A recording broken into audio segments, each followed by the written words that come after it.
The restaurant was almost eerily quiet, the occasional clink of silverware and muted jazz the only sounds filling the air. He sat upright in his chair, the leather of the booth pressing against his back, his hands folded neatly on the table. His gaze swept across the room, noting the dim lighting that made the polished wood tables gleam, the flickering candles casting shadows that danced lazily across the walls. Everything seemed perfect for a romantic evening, yet the seat across from him remained stubbornly empty. He checked his watch again, irritation tightening the muscles in his jaw. 10 minutes late, he thought, though in his world, 10 minutes often felt like an hour. His mind wandered, picturing every possible reason for the delay: traffic, a missed call, or perhaps she had simply changed her mind. He sipped his water slowly, trying to appear calm, but the unease lingered, gnawing at him in a way he wasn't used to. He was a billionaire accustomed to control, to schedules and precision. Waiting, unaccompanied, was unfamiliar territory. The waiter approached with a practiced smile, placing a neatly folded napkin beside the empty plate in front of him. "Can I start you with something to drink, sir?" "Just water," he said, his voice calm but with an edge that hinted at his impatience.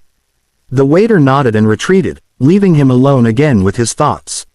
He tried to focus on the music, letting the smooth notes of the saxophone wash over him, but the emptiness of the opposite seat seemed to echo louder with every passing second. He glanced toward the door once more, catching sight of the occasional passerby outside, each one moving with purpose while he sat in stillness, waiting.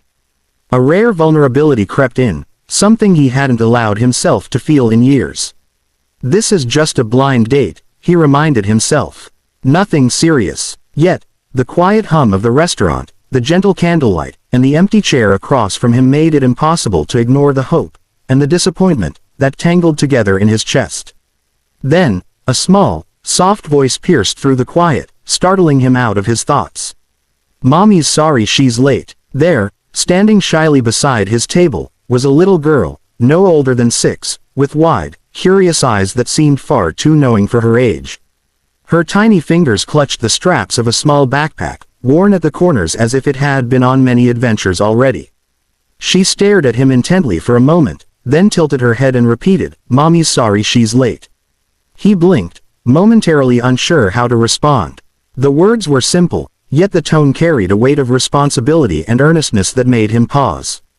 Just as he opened his mouth, the restaurant door swung open again, letting in a rush of cool evening air. A woman hurried inside, slightly out of breath, her hair tousled from the wind outside. She scanned the room with anxious eyes until they landed on the table where her daughter stood. "Oh, I'm so sorry," she exclaimed, brushing a stray lock of hair behind her ear. Traffic was impossible, and then the elevator. She trailed off, her gaze flicking to the little girl, who beamed proudly. "I see someone has already introduced themselves." The little girl giggled, tugging gently at her mother's sleeve. "I told him. Mommy's sorry." The billionaire leaned back slightly, taken aback by the unexpected charm of the child. He was used to boardrooms and business deals, not tiny humans delivering heartfelt apologies on someone else's behalf. A smile tugged at the corners of his lips despite himself. There was something disarmingly honest about the scene, something that made the stiffness in his shoulders ease. The woman approached the table, sliding into the booth with a graceful, if slightly flustered, air. She offered a sheepish smile. "I hope the wait wasn't too inconvenient. She seems to think I'm always late." Her eyes flicked toward her daughter, who nodded solemnly as if confirming a profound truth. The tension that had settled over the table moments earlier began to dissolve. The billionaire felt a spark of warmth, a rare softness in his chest that had little to do with business or strategy. The little girl, sensing the shift, reached out a hand toward him and smiled again, her dimples flashing. "Hi, I'm Emma," he chuckled quietly, shaking her tiny hand. "Nice to meet you, Emma. I'm glad you told me." Once seated, the trio settled into an easy rhythm, the earlier tension dissolving like sugar in warm tea. Emma perched herself on her mother's lap, swinging her legs happily as she studied the menu with wide, curious eyes. The billionaire watched her for a moment, intrigued by the way she tilted her head at every unfamiliar word, her little brows knitting in concentration. He found himself explaining, in a careful, deliberate tone, what a crème brûlée was making her giggle when he mimicked cracking the caramelized sugar with a pretend spoon.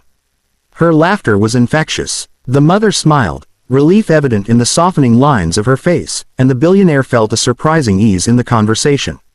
For the first time in weeks, he could speak without the usual edge of negotiation or guarded calculation. "You have quite the assistant here," he said, nodding toward Emma, who puffed up proudly. "I do," the mother admitted, reaching over to ruffle her daughter's hair. "She makes sure I never get away with being late, or anything else." Emma giggled again, eyes sparkling with delight. As the waiter brought their food, Emma insisted on helping him choose. "He should have the spaghetti," she declared confidently, pointing at his plate. The billionaire raised an eyebrow but allowed her input, amused by her insistence. Her mother chuckled, shaking her head. She takes her advisory role very seriously. During the meal, Emma asked endless questions, from why his tie was so fancy to whether he really lived in a giant house. Each question drew laughter, light conversation, and surprisingly candid responses from the billionaire, who found himself enjoying the role of storyteller. He shared harmless anecdotes, embarrassing boardroom moments, childhood memories, and small victories, while Emma nodded with exaggerated understanding, sometimes interrupting with loud, enthusiastic giggles that made her mother smile fondly. By the time dessert arrived, the initial awkwardness of a blind date seemed like a distant memory. Conversation flowed easily between the three of them, the room around them fading into a soft blur. The billionaire noticed the little glances exchanged between mother and daughter, the comfort in their interactions, and realized that Emma had somehow managed to make him feel part of a tiny, instant family. He looked across the table at the woman, catching her eye. For a brief moment, words weren't necessary. The shared laughter, the warmth, and the easy camaraderie said everything. He couldn't remember the last time a dinner felt this effortless, this unexpectedly real. By the time they were ready to leave, the restaurant had grown quieter, the soft jazz now mingling with the gentle murmur of other diners finishing their meals. Emma was perched on her mother's hip, yawning slightly but still buzzing with the energy of the evening. The billionaire watched her, a smile tugging at his lips, marveling at how a single small person had transformed what could have been an awkward dinner into something unexpectedly joyful. "Thank you for waiting," the mother said softly, her eyes meeting his with a mixture of gratitude and something else, curiosity, perhaps even admiration. "I know this isn't how you expected the evening to start." He shook his head, leaning back in his chair with an easy grin. "I think it turned out better than I could have imagined," he admitted. "Your daughter, she's remarkable. Honestly, I didn't realize a blind date could start with an apology and end like this." Emma giggled, leaning forward to hug him tightly. "See you soon," she whispered conspiratorially, her tiny arms wrapping around his waist.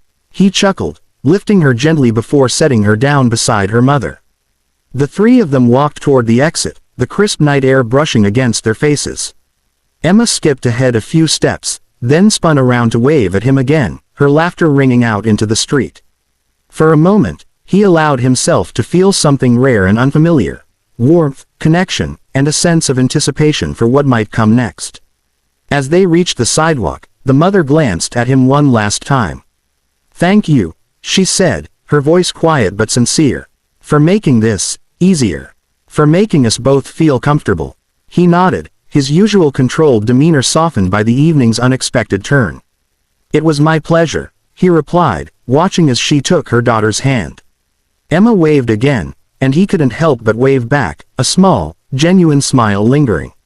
For the billionaire, who was accustomed to boardrooms, contracts, and meticulously scheduled days, this dinner had been a revelation. A tiny girl with boundless curiosity and a mother who carried both grace and frazzled humor had reminded him that the simplest connections often left the deepest impressions. As they disappeared into the night, he felt an unexpected excitement bubbling inside him. The table that had once seemed empty had been filled, with laughter, warmth, and a possibility that had nothing to do with wealth or status.